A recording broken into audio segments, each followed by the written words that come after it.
When you hear the name Porsche, you think of the 911, the Autobahn, and racing glory. But the company's history has a much darker, heavier side. Long before they were building sports cars, Ferdinand Porsche was engineering 188-ton steel monsters for the Third Reich. From the muddy trenches of World War I to the desperate defense of Berlin, this is the complete history of every military vehicle that bears the hidden mark of Porsche. Austro-Daimler M17. Before founding his own company, Ferdinand Porsche worked as the technical director for Austro-Daimler. In World War I, his first major military contribution was this heavy artillery tractor. The Austro-Hungarian army needed a vehicle capable of towing the massive 30.5-centimeter Skoda siege mortars through the Alps. Porsche designed the M17 with wheels capable of gripping ice and mud, allowing the Central Powers to move heavy artillery into positions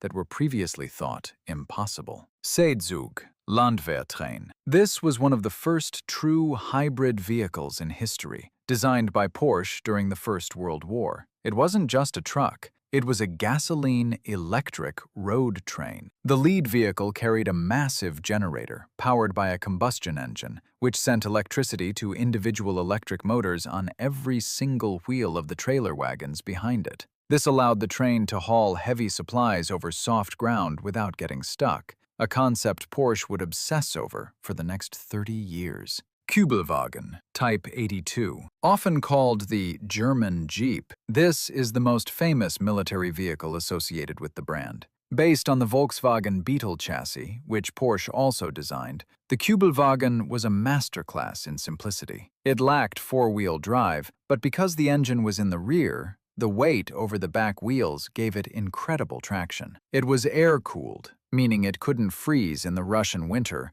or boil over in the African desert, making it the workhorse of the Wehrmacht. Schwimmwagen Type 166. Taking the concept of the Kübelwagen a step further, Porsche developed the most mass-produced amphibious car in history. It featured a watertight, tub-like hull and a retractable screw propeller at the rear. When a soldier needed to cross a river, they would simply lower the propeller into the water, which connected directly to the engine crankshaft. It was the perfect scout vehicle for the Eastern Front, capable of traversing mud, snow, and deep water seamlessly. Kommandeurwagen Type 87. This was a rare, high-performance command vehicle built for high-ranking officers and generals. Visually, it looked like a standard VW Beetle on off-road tires, but underneath, it was a beast. It combined the body of the Beetle with the four-wheel drive running gear of the Schwimmwagen and the chassis of the Kübelwagen. Only a few hundred were made, serving as luxury staff cars that could keep up with tank divisions in rough terrain. Raupenschlepper Type 175. As the German army bogged down in the deep mud of the Soviet Union, they realized their standard trucks were useless. Porsche designed this massive, heavy-duty tractor specifically for the East. It featured enormous steel wheels with aggressive tread patterns designed to turn through the deepest Rasputitsa mud. Despite its impressive pulling power, it was deemed too slow and heavy for mass production, remaining a rare oddity of the war. VK 30.01P. This was Porsche's first serious attempt at a heavy tank design for the Nazis. It was intended to be a 30-ton breakthrough tank, designated the Leopard long before the modern tank of the same name. Porsche used this prototype to test his favorite pet project, the petrol-electric drive. Two engines powered electric generators, which in turn drove the tracks. While innovative, the system was complex, prone to overheating, and consumed massive amounts of copper, leading to the project's cancellation. Tiger P/VK 45.01P. The most controversial tank in Porsche's history. Ferdinand Porsche was so confident he would win the contract for the Tiger heavy tank that he ordered the production of 100 hulls before the trials even finished. However, his complex hybrid drive system failed spectacularly during testing, frequently catching fire and getting stuck in the mud. The contract went to Henschel, leaving Porsche with 100 empty tank hulls that the German army didn't want. Panzerbefehlswagen Tiger P. Out of the 100 Tiger P hulls produced, only one was completed as a standard tank and sent to the front. This specific vehicle, chassis number 150013, was used as a command tank on the Eastern Front. It served with the Heavy Tank Destroyer Regiment 653. It is unique because it is the only Porsche-hulled Tiger tank to ever see active combat in its original configuration, making it a unicorn for military historians. Ferdinand SDK FZ184. Desperate to use the 90 leftover Tiger P hulls, Porsche convinced Hitler to convert them into heavy tank destroyers. They bolted 200 millimeters of armor to the front and installed the terrifying 88 millimeter PaK-43 anti-tank gun. The result was a sniper capable of destroying any Allied tank from 2 kilometers away. However, it was a mechanical nightmare. It had no machine gun for defense against infantry, and its heavy weight caused it to sink in soft ground during the Battle of Kursk. Elefant. After the disaster at Kursk, the surviving Ferdinands were recalled to Germany for emergency upgrades.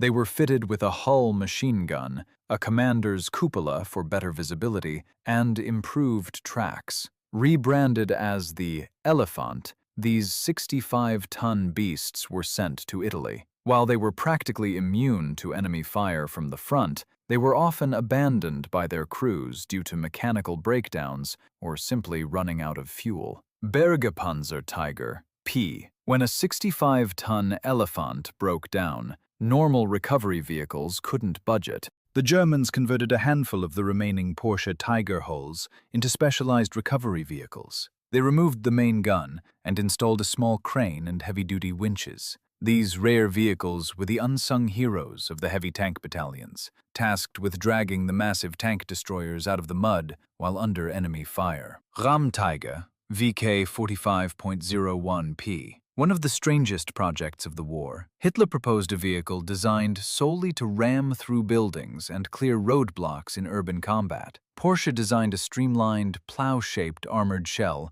to be fitted over the Tiger P chassis. The idea was that the vehicle would simply smash through walls without needing to fire a shot. While 3 prototypes were reportedly built, there is no evidence they were ever used in combat. VK 45.02P. When the Germans requested a successor to the Tiger I, Porsche submitted this design for what would become the King Tiger. It featured his signature electric transmission and came in 2 versions, one with the turret at the front and one with the turret at the rear. Although the hull was rejected for being too complex, the early turrets designed for this chassis were already built and were eventually mounted on the first 50 Henschel King Tigers. This is why early King Tigers are often incorrectly said to have Porsche turrets. Maus, Type 205, the ultimate manifestation of Hitler's megalomania and Porsche's engineering ambition. The Maus is the heaviest fully enclosed armored fighting vehicle ever built,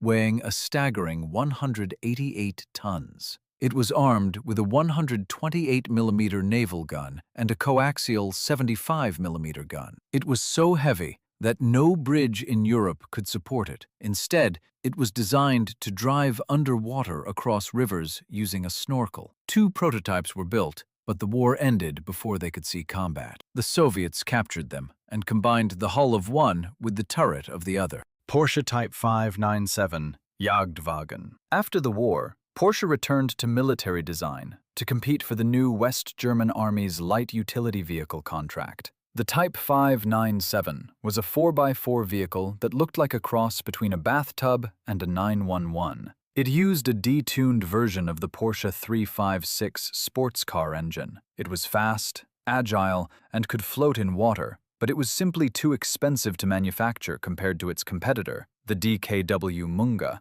and was never adopted in large numbers. Standardpanzer, Leopard 1 prototype. In the late 1950s, West Germany needed a modern main battle tank. Porsche was invited to lead Design Group A. Ferdinand's son, Ferry Porsche, focused on mobility and firepower rather than heavy armor, believing that modern shaped-charge missiles made thick steel obsolete. The Porsche prototype was agile and low-profile. Although the final production Leopard 1 was built by Krauss Maffei, it was heavily based on the Porsche design, carrying the company's DNA into the Cold War. Wiesel AWC. In the 1970s, the German airborne troops needed a tankette, small enough to fit inside a helicopter, but powerful enough to support infantry. Porsche was contracted to design the vehicle's tracked chassis and transmission. The result was the Wiesel, a tiny, fast armored weapon carrier that looks like a go-kart with a tow missile or a 20mm cannon. It is still in service today,